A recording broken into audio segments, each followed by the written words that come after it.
Yo, Josh Rubin from Swiss Alien Performance. Today I want to talk about salt. Most people in our society are put on salt-restricted diets, especially if they have hypertension, completely retarded. Most people are scared and fearful of eating salt. We're told that salt causes high blood pressure, salt causes this, salt causes that. Well, the funny thing is, once again, what type of salt are we talking about? Are we talking about bleached table salt? Are we talking about Celtic sea salt? What types of salt are we really talking about? And I think most people, once again, are taking things out of context. We really have to look at is what we're doing working. Most doctors is what we're doing working. If you can't hear me because sometimes the volume is a little bit low. It's really not working. So if it's not working, how come we're not changing our approach? It really pisses me off that doctors can still say, restrict your salt, you have a heart condition, it's actually going to hurt you to eat salt. Well, first of all, look at the type of salt that you're saying stay away from and don't eat. But at the same time, how do we actually help these people? We're telling them to stay away from salt. We see hypertension go up and up and up. We start to see heart conditions go up and up and up. Clotting, edema, preeclampsia, all these different things are going up and up and up, and it's not helping people. So how come they're not shifting their train of thought? Well, let's look at what's happening. Most people are restricting salt. Well, the problem with this is, well, we could say at the same time if they're eating a high salt regular diet, this actually causes dehydration in the body, whether you restrict it or you eat too much table salt. Lack of the right type of salt, or too much of the wrong type of salt, will actually decrease blood volume in the body. When this happens, this stimulates the kidneys to release what's called renin, which stimulates the body to release angiotensin. So it's the renin-angiotensin system, which stimulates the adrenal glands to release aldosterone, on and on and on. The bottom line is this increases vasoconstriction in the body, and it causes blood to move faster, which increases blood pressure. So most people that have hypertension or high blood pressure, it's because of activation of the renin-angiotensin system from eating the wrong types of salt or not eating enough of the right type of salt. The problem with this is the renin-angiotensin system, once activated, is hard to actually shut down. And the renin-angiotensin system, if you want to simplify it, it actually stimulates your sympathetic nervous system. The sympathetic nervous system is your fight or flight. It's when blood rushes from the center of the body, from the reproductive system and the GI system to other parts of the body. And it maybe is interesting how most people are having infertility problems, digestive problems, because they're in a sympathetic state. Capiche? So when you're in this sympathetic state, what happens is the body releases histamine, which is an inflammatory marker. Other inflammatory prostaglandins, substance P that can cause joint pain. But it also it'll increase serotonin in the body. So with serotonin and histamine and all these other biomarkers, this can cause increased blood clots, anemia, and actually cause joint pain, asthma, edema, fibrosis, you name it. The list goes on and on and on. So the very thing you're cutting out can actually cause a problem in the body. Now, what we typically see in most people nowadays, we could say a lower body rate, body temperature, and a lower pulse rate. We could say their body is not working at a high or normal metabolic efficiency. Or we could say they're working towards, or they're hypothyroid. Anytime body temperature is low, we could say they're kind of hypothyroid.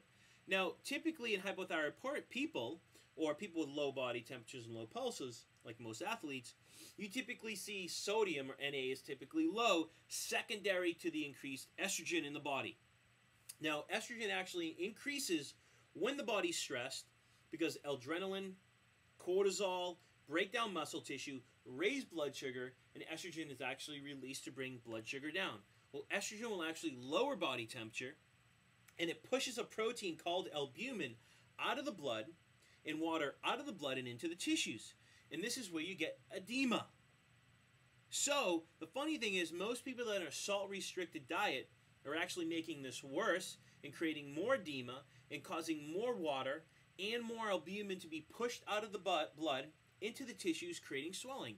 At the same time, when you don't have enough albumin in the blood, this can cause hormone imbalances and lead to many other problems like liver, biliary insufficiencies, and detox issues. Because albumin is actually stored in the liver to help, toxins that are waiting to be detoxified.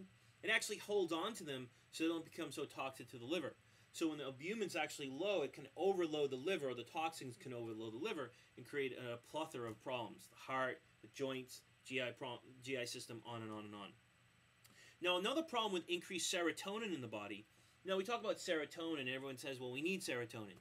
Keep in mind when I talk about these things, I'm talking about increased serotonin. When serotonin is increased in the body, you actually produce prolactin. Now, this is one of the reasons, beside the adrenaline and cortisol that break down bone, estrogen stimulates osteoclasts that break down bone. Increased serotonin will actually cause increased prolactin. Well, prolactin actually will decrease sodium levels in the body, or in the blood, in the cells, but it also leaches calcium from the bone and pushes it into the urine. And this is one of the reasons why, or one of the hormones, among others, that you see women have osteoporosis. It's actually stimulation of the inflammatory cycle, or we should say the sympathetic nervous system. Now, if we look at salt itself, salt restriction, according to Ray Peat, I'm going to read this, will slow metabolism, lower carbon dioxide in the body, and create inflammation.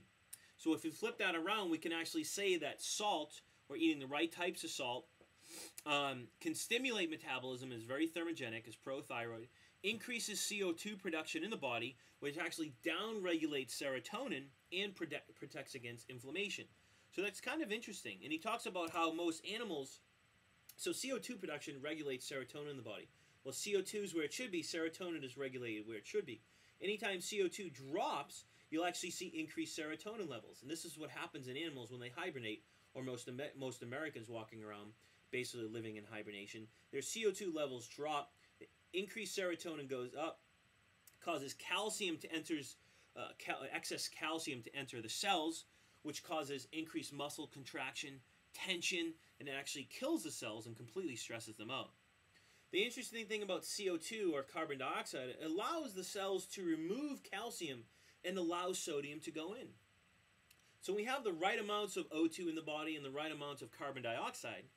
You actually allow the body to remove calcium from the cell at a rate that's efficient, as well as bring in the right amount of sodium into the cell without too much. So it's basically the balance between Ca and Na, calcium or sodium. Now, at the same time, when we're talking about stress, sympathetic nervous system, cortisol can cause an increased intracellular amount of calcium in the body, which blocks sodium from getting in and damages cells. So anytime we're stressed, anytime our blood sugar is low, anytime we have emotional stress, anytime we're not getting enough sugar in the body, on and on and on, your body releases adrenaline and cortisol. And this can cause a problem, as I mentioned, because cortisol will actually lower sodium levels in the body.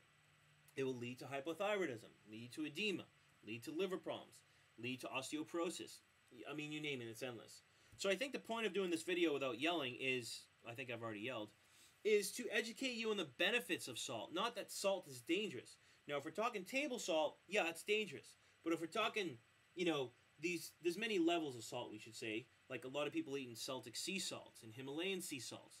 Are those healthier than your table salts? Yes, but according to Ray Peat, they're not. Because they have high amounts of iron in them, and iron is actually toxic to our system, and that's a whole other YouTube in itself. So we don't want to eat those salts. We want to eat Morton's pickling salt and things like that that are low in iron. So you can see the benefits of eating the right type of salt. You can see the downfalls of not eating the right types of salt. And you can see how, if we're not getting the right type of salt, how that can actually affect our physiology, how that can actually perpetuate the amount of calcium in our cells and the deficiency of sodium in our cells, and how that can lead to disease.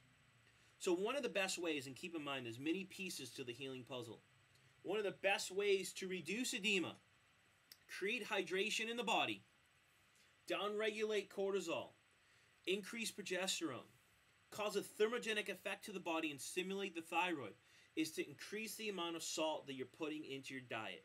Typically, with most of our clients, this might sound crazy, we recommend, depending on the person, anywhere from 1 to 2 to 3 tablespoons per day. And what you'll see over time, as well as you're doing all the other lifestyle nutrition principles, you can't just eat the salt and get results. What you'll see over time is the puffiness will go down. You'll be more thermogenic. Your body temperature will go up. You'll actually see the swelling in your skin go down. You'll see an increase in appetite, a downregulation in the sympathetic nervous system. You'll see increased motility in the GI system. Joint pain will probably go away. It is pretty much endless. So hopefully you enjoyed this clip. I'm out of here.